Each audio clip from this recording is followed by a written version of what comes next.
Dan untuk mengetahui bagaimana tanggapan Komisi Nasional Perlindungan Anak terhadap keputusan Presiden yang mengesahkan hukuman kebiri, kita sudah tersambung dengan Ketua Komnas Anak Aris Merdeka Sirait. Selamat pagi Bang Aris.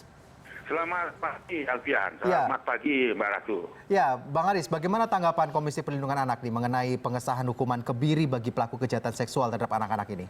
Iya, ini adalah Bung Alfian, cita-cita Komnas Perlindungan Anak sejak tahun 2013, ya bahwa menyikapi fenomena, menyikapi persoalan-persoalan kekerasan terhadap anak sejak tahun 2013 itu sudah merupakan kejahatan yang harus ditetapkan oleh negara menjadi kejahatan luar biasa. Itu sudah dinyatakan oleh Presiden. Oleh karena itu kita apresiasi, karena ini adalah mimpi anak-anak Indonesia untuk negara secara maksimal atau pemerintah secara nyata itu memberikan perlindungan bagi anak-anak yang menjadi korban kekerasan. Nah, oleh karena itu Presiden juga menyatakan karena ini merupakan kejahatan luar biasa, maka penanganannya juga baik itu penanganan hukumnya, membuat efek jera, itu juga harus ditangani secara luar biasa. Nah, di Perpu itu juga sesuai dengan harapan kita, itu adalah ada pidana pokoknya yang selama ini pidana pokok untuk kejahatan seksual itu tidak jelas dan belum berkeadilan bagi korban. Nah, dengan Perpu itu kan sudah dinyatakan bahwa pelaku-pelaku atau predator-predator kejahatan seksual yang amat luar biasa itu minimal dihukum 10 tahun, maksimal 20 tahun, bahkan ada pilihan-pilihan tambahan apabila hakim menyatakan bahwa perbuatan pelaku itu mengakibatkan merampas kemerdekaan orang dan menghilangkan paksa hak hidup anak-anak kita dengan perkosaan yang begitu sadis, bahkan kalau sampai mendisfungsikan fungsi reproduksi, itu dapat ditambahkan pemberatan hukuman selain hukuman fisik yang 20 tahun, bahkan mungkin seumur hidup, bahkan hukuman mati. Nah, kalau misalnya dia dihukum secara fisik katakan 20 tahun, nah itu artinya ada tambahan hukuman lewat kebiri tadi. Nah, kebiri yang dimaksud oleh Komnas Perlindungan Anak dan yang juga direspon oleh negara saat ini adalah bukan menghilangkan fungsi testis, fungsi penis sebagai alat kelamin gitu, terus kemudian hasrat seksualitasnya yang menghilangkan kemandulan dan seterusnya. Bukan itu, bukan memotong itu, bukan menghilangkan organ-organ seksualitas itu. Kalau itu yang terjadi, itu adalah pelanggaran hak asasi. Nah, yang kedua, di kebiri itu juga bukan kepada orang yang tidak punya hasrat. Kan ada kejahatan seksual juga bukan hasrat. Nah, kalau misalnya itu karena hasrat bisa dikebiri, kalau tidak bukan dikebiri. Nah, itu apa artinya? Pilihan-pilihan yang ada pada hakim, termasuk mengumumkan para predator-predator itu sesuai dengan keputusan pengadilan yang inkrah, itu bisa diumumkan ke ruang-ruang publik. Misalnya kalau dia adalah pelakunya guru, orang tua yang harus melindungi, dan orang-orang yang harus menjadi garda terdepan tapi melakukan itu. Nah, itu bisa diumumkan di sekolah-sekolah, di ruang publik. Dengan ditambahkan itu bisa diberikan chip untuk dikontrol kepada anak-anak itu, bisa lewat kepada pelaku, bisa lewat website, bisa di ruang publik dan sebagainya. Jadi artinya bahwa Komnas Perlindungan Anak itu mengapresiasi pemerintah yang sudah menyatakan bahwa kekerasan terhadap anak merupakan kejahatan seksual. Ini hadiah untuk anak Indonesia yang sudah ditunggu-tunggu beberapa puluh tahun yang lalu. Nah, mudah-mudahan dan harapan semua orang berpihak pada Perpu ini untuk kita jalankan, dan dengan koridor-koridor yang tidak melanggar hukum, tatanan sosial dan sebagainya.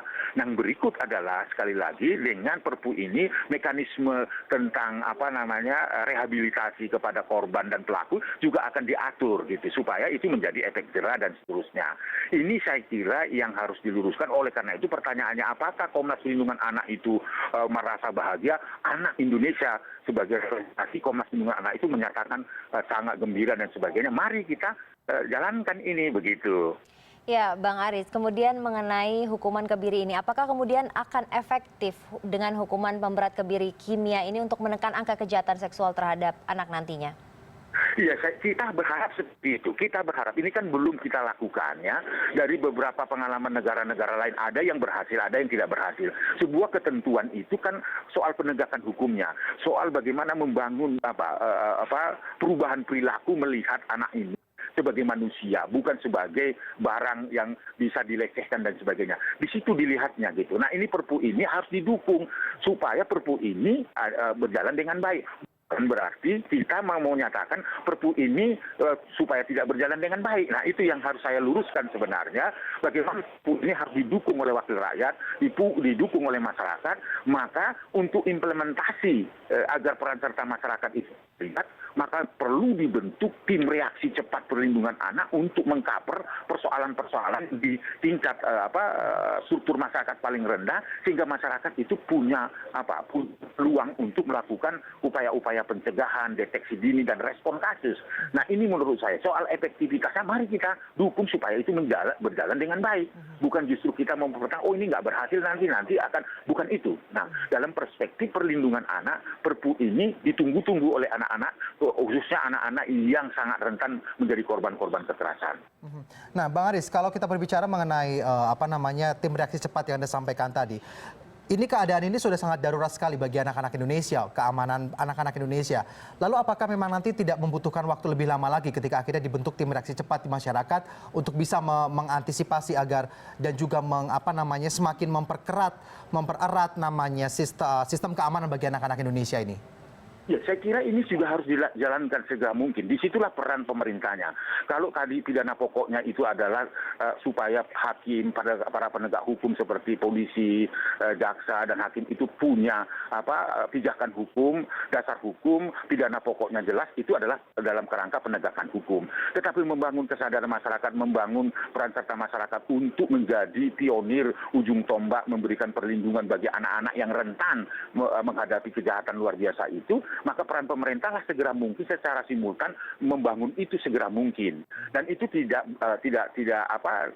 begitu lama. Ketika ada komitmen kabupaten kota dan sebagainya memerintahkan semua desa, lorong-lorong, kampung-kampung, itu segera mungkin membentuk tim reaksi cepat sebagai bagian dari respon mengantisipasi kejahatan-kejahatan yang terjadi di lingkungan masyarakat. Karena apa? Karena sebaran kejadian seperti ini sangat luar biasa. Nah, ini juga bisa mengantisipasi supaya apa? Gerakan cepat dari tim reaksi cepat perlindungan anak itu mengantisipasi apa yang disebut dengan munculnya fenomena geng rape atau gerombolan pemerkosa yang melibatkan hampir 90% adalah anak-anak remaja. Itu yang kita mau harapkan. Ini tantangan ke depan. Selain ini merupakan kejahatan luar biasa, maka tantangan ke depan itu ternyata kita harus antisipasi. Sekarang ini sedang menjadi sorotan kita semua dan sangat menakutkan data-data bahwa faktanya ada gerombolan pemerkosa yang dilakukan justru 90% anak-anak remaja kita. Ini jadi Perpu itu di situ kuncinya. Baik. Terima kasih Bang Aris Mardika Sirait, Ketua Komnas Perlindungan Anak telah bergabung bersama CNN Indonesia Today pada pagi hari ini.